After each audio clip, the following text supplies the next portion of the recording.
Կան անհատներ, որոնց կյանքն ինքնին երաժշտություն է։ Նրանց ուղին հնչում է որպես բազմազան մեղեդի,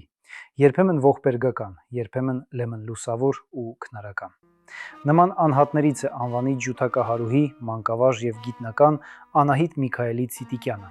հայ երաժշտության իսկական նորարարներից մեկը։ Նա ծնվել է 1926 թվականի օգոստոսի 26-ին Լենինգրադում։ Նրա ընտանիքում մշտապես հնչում էր երաժշտություն եւ 6 տարեկանից ջութակը դարձավ նրա կյանքի անբաժան մասը։ Նրա ուսուցիչների թվում էին նշանավոր երաժիշտներ Գրիգորի Գինզբուրգը եւ Լև Ցեյտլինը,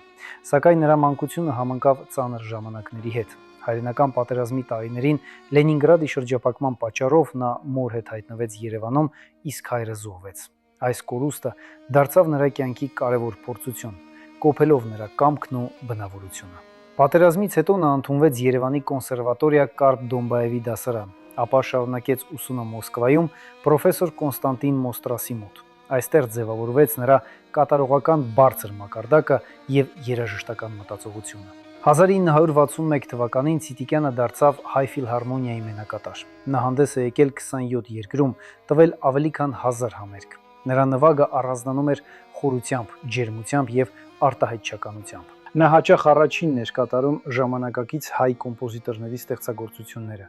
եւ շատերը հատուկ նրա համար էին գրում իրենց գործերը։ Սակայն նա միայն վիրտուոզ կատարող չէր, նա նաեւ տաղանդավոր մանկավարժ էր։ 1950 թվականից դասավանդելով կոնսերվատորիայում նա ներդրեց նոր առարկաներ, ինչպիսիք են հայկական կատարողական արվեստի պատմությունը եւ աղեղնային գործիքների ուսումնասիրությունը։ Նրա հայկական աղեղնային կատարողական արվեստ աշխատությունը դարձավ կարևոր ուսումնական ձեռնարկ։ Նրա գործունեության կարևոր էջերից է երաժշտական հնյագիտությունը։ Դվինի պեղումների ժամանակ հայտնաբերված միջնադարյան երաժշտի պատկերի ուսումնասիրությամբ նա առաջ քաշեց գաղափար, որ աղեղնային գործիքների պատմությունը շատ ավելի հին է, քան ընդունված էր համարել։ Այսպիսով Հայաստանում ձևավորվեց նոր գիտական ուղղություն։ Չնայած միջազգային ճանաչմանը, նա մնաց համեստ եւ նվիրված մարդ։ Համերգներից առաջ միշտ հուզվում էր, բայց այդ հուզմունքը նրան ավելի էր կենտրոնացնում։ Մի անգամ Փարիզում, երբ համերգի ընթացքում անջատվեցին լույսերը, նա շարունակեց նվագել լիակատար մթության մեջ, արժանանալով հանդիսատեսի բուռն ծափերին։ Նրա արվեստով հիացել են շատերը։ Նրա ջութակը շնչում էր, ինչպես ասում էին ժամանակակիցները։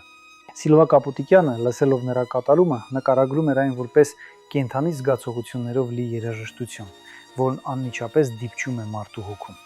Որպես մանկավարժ նա առանձնանում էր մարդկայնությամբ։ Նա չէր ճնշում ուսանողներին, այլ ոգեշնչում էր նրանց։ Ասում էր՝ ջութակը ձեր հոգու շարունակությունն է։ Նրա համար կարևոր էր ոչ միայն տեխնիկան, այլև մարդու ներաշխարհը։ Մի ուսանողի, որը ցանկանում էր թողնել երաժշտությունը, նա ասաց. «Եթե դիմանաս փորձությանը, երաժշտությունը կբացի իր գաղտնիքները»։ Եվ այդ խոսքերը փոխեցին երիտասարդի ճակատագիրը։ Ցիտիկյանը հավատում էր երաժշտության ուժին, միավորելու եւ բուժելու մարդկանց։ Անկամ դժվար պայմաններում նա շարունակում էր նվագել, ապացուցելով իր նվիրվածությունը արվեստին։ Նա թողեց հարուստ ժառանգություն, գիտական աշխատանքներ, ձայնագրություններ եւ մի ամբողջ դպրոց։